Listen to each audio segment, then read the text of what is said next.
अस्सलाम वालेकुम व्यूअर्स, मैं हूं हमाद सरदार और आप देख रहे हैं हमाद टीवी। दोस्तों, आज की अपनी इस वीडियो में हम बात करेंगे हज़रत यूनुस अलैहिस्सलाम की कि किस तरह हज़रत यूनुस अलैहिस्सलाम मछली के पेट में गए और अल्लाह पाक ने किस तरह उनको मछली के पेट से महफूज बाहर निकाला। लेकिन वीडियो शुरू करने से पहले जो दोस्त हमारे चैनल पर नए हैं उनसे इल्तिमास है कि चैनल को सब्सक्राइब करें और बेल आइकन को क्लिक करें ताकि हमारी हर आने वाली नई वीडियो आपको आसानी से मौसूल हो सके। वीडियो का आखिर तक देखिएगा।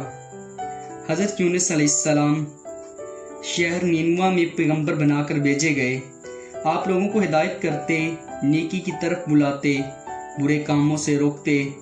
आप कौम समूद की तरफ भेजे गए। इस कौम के लोग बुतों की पूजा करते थे।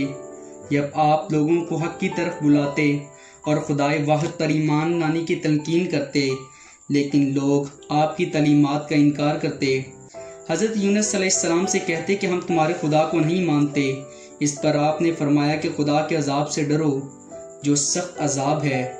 लोग आपकी बातें सुनकर आपका मजाक उड़ाते और आपकी राह में रुकावटें खड़ी करते। आपने कौम समूद को राह रास्त पर लाने के लिए बहुत कोशिशें की, लेकिन भटकी हुई कौम आपकी नसीहत का कोई असर न हुआ। तो आपको यकीन हो गया कि लोग खुदा पर यकीन नहीं लाएंगे। आप मायूस हो गए। मायूसी की हालत में आपने कौम समूद की तबाही और बर्बादी के लिए बद्दुआ की और इस सरजमी से निकल पड़े। चलते चलते दरियाए फरात के किनारे पहुंचे तो देखा एक कश्ती किनारे पर लगी हुई है। लोग इस पर सवार हो रहे हैं। आप भी इनको देखकर इस कश्ती पर सवार हो गए। जिन्हें जाना था वो सब सवार हो चुके थे। कश्ती लोगों से भर चुकी थी। इसके बाद कश्ती अपनी मंजिल की तरफ रवाना हुई। समंदर पुरसकून था, आसमान भी साफ था। तमाम मुसाफिर इत्मीनान से बैठे हुए थे। जब कश्ती बीच समंदर में पहुंची तो देखा कि आसमान पर स्याह बादल छा रहे हैं। फिर हवाएं चलने लगी कि अचानक ये हवाओं ने तूफान का शक्ल इख्तियार की। समंदर में कश्ती डगमगाने लगी। समंदर की लहरें ऊपर नीचे होने लगी। बारिश भी शुरू हो गई। तूफान के झटकों और पानी के तपेड़ों से कश्ती के डूबने का अंदेशा पैदा हो गया। कश्ती में बैठे हुए तमाम मुसाफिर में से एक मुसाफिर ने कहा कि मालूम होता है कि कश्ती में एक ऐसा शख्स भी सवार है जिससे कोई बड़ी गलती सरजद हो गई है। जब तक ऐसे शख्स को कश्ती से ना निकाला जाए, कश्ती का सही सलामत रहना महाल है। वो शख्स कौन है ये बताना बहुत मुश्किल है जब तक कि वो खुद को पेश ना करे। इस पर हज़रत यूनुस अलैहिस्सलाम खड़े हो गए और कहा, मैं हूँ जिससे बहुत बड़ी गलती सरजद हो गई है। मुझे कश्ती से निकाल दिया जाए तो आई हुई मुसीबत टल सकती है। तमाम मुसाफिर हज़रत यूनुस अलैहिस्सलाम का मुंह तकते रह गए। जिसने खुद को सबसे पहले सामने अपनी गलती का इजहार किया। फिर सब में से एक शख्स खड़ा हुआ और इसने कहा, ये सिर्फ रिश्ता सिर्फ इंसान मालूम होता है। हम किसी हाल में से इसे कश्ती से नहीं निकाल सकते। मुसाफिरों में से एक शख्स ने तजवीज़ पेश की कि कुरानदाजी की जाए। जिसका नाम पर्ची से निकला वही सज़ा का मुस्तहिक होगा और हम इसे कश्ती से निकाल देंगे। चनाचे कुर्रा डाला गया। पर्ची में हज़रत यूनुस अलैहिस्सलाम का नाम निकला। इस अमल से लोगों को इत्मीनान नहीं हुआ। फिर कुर्रा डाला गया तो फिर हज़रत यूनुस अलैहिस्सलाम का नाम निकला। इसी तरह ये अमल बार बार दोहराया गया। हर बार हज़रत यूनुस अलैहिस्सलाम का नाम ही निकला। हज़रत यूनुस अलैहिस्सलाम ने कहा, मैं अपने रब का नाफरमान हूँ। खुदा का यही हुक्म है, मुझे दरिया में डाल दो। तमाम मुसाफिरों की जान बच जाएगी। हज़रत यूनुस अलैहिस्सलाम ने कश्ती के मुसाफिरों से और मलाह से बार बार कहा, वो कश्ती से छलांग लगाने के लिए तैयार हैं, इसलिए कि मैंने अल्लाह के हुक्म का इंतज़ार नहीं किया। आखिरकार कश्ती के मुसाफिरों और मलाह ने मान लिया। हज़रत यूनुस अलैहिस्सलाम को दरिया में फेंक दिया। दरिया में एक मछली हज़रत यूनुस अलैहिस्सलाम की तरफ बढ़ी और हज़रत यूनुस अलैहिस्सलाम को निगल गई। अल्लाह ने मछली को हुक्म दिया कि ये तेरी खुराक नहीं है, ये तेरे पेट में अमानत है जिसे वापस करना है।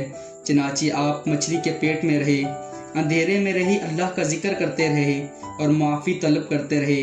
आप पुकारते थे, ए अल्लाह, तेरे सिवा कोई इबादत के लायक नहीं, तू पाक है। बिलाशुबा मैंने अपने ही नफ्स पर जुल्म किया, मैं जालिमों में से हूँ। अल्लाह ने आपकी पुकार सुन ली। आप मछली के पेट में महफूज रहे। मछली ने दरिया के किनारे पर उगल दिया।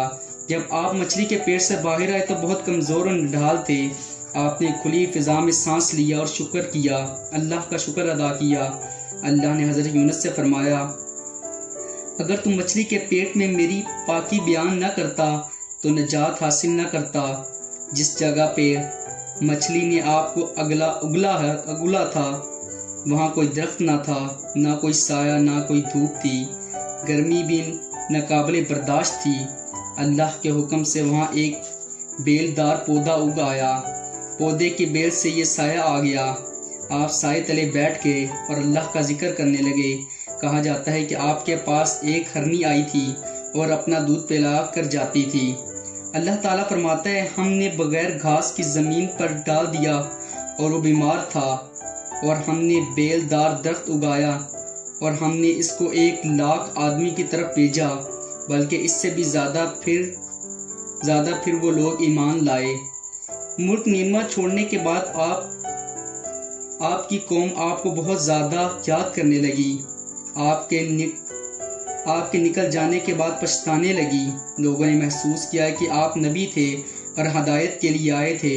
لوگوں نے اللہ تعالیٰ سے معافی طلب کی اور حضرت یونس صلی اللہ علیہ وسلم کی آمد کا انتظار کرنے لگے۔ لوگوں نے اقرار کیا کہ ہم اللہ پر ایمان لائے، اور اس بات پر بھی کہ حضرت یونس صلی اللہ علیہ وسلم اللہ کے بھیجے ہوئے نبی ہیں اور آپ کے لائے ہوئے پیغام پر یقین رکھتے ہیں، اور حضرت یونس علیہ السلام کی تصدیق کرتے ہیں۔ اور قوم کے لوگ ایک دوسرے سے کہنے لگے کہ حضرت یونس علیہ السلام ہمارے درمیان آ جائیں تو ہم ان کی تنظیم کریں گے اور ان کے حکم پر عمل کریں گے۔ اللہ تعالیٰ نے حضرت یونس علیہ السلام کو حکم دیا کہ وہ قوم کی طرف جائیں اور اللہ کا پیغام سنائیں اور انہیں برائی سے روکیں، نیکی کی طرف بلائیں، لوگوں کو آپس میں ایک دوسرے سے اچھا ملنے کی تلقین کریں اور اچھا حسن سلوک اپنانے کی بھی تلقین کریں۔ چنانچہ اللہ کے حکم پر آپ اپنی قوم کی طرف لوٹ آئے تو قوم نے خوشی و مسرت کا اظہار کیا۔ آپ علیہ السلام کی آمد پر اللہ کا شکر ادا کیا۔ واپس آ کر حضرت یونس علیہ السلام نے تبلیغ شروع کر دی، ہدایت دینے لگے کہ برے کاموں سے دور رہیں، ضرورت مندوں کی مدد کریں، بھوکوں کو کھانا کھلائیں، ننگوں کو کپڑا پہنائیں، کسی کے ساتھ برا سلوک نہ کریں۔ دوستو، آج کی اپنی اس ویڈیو میں حضرت یونس علیہ السلام کا ذکر کیا تھا۔ اگلی ویڈیو میں ہم حضرت صالح علیہ السلام کا ذکر کریں گے۔ ویڈیو کو لائک کریں اور شیئر کریں۔ شکریہ۔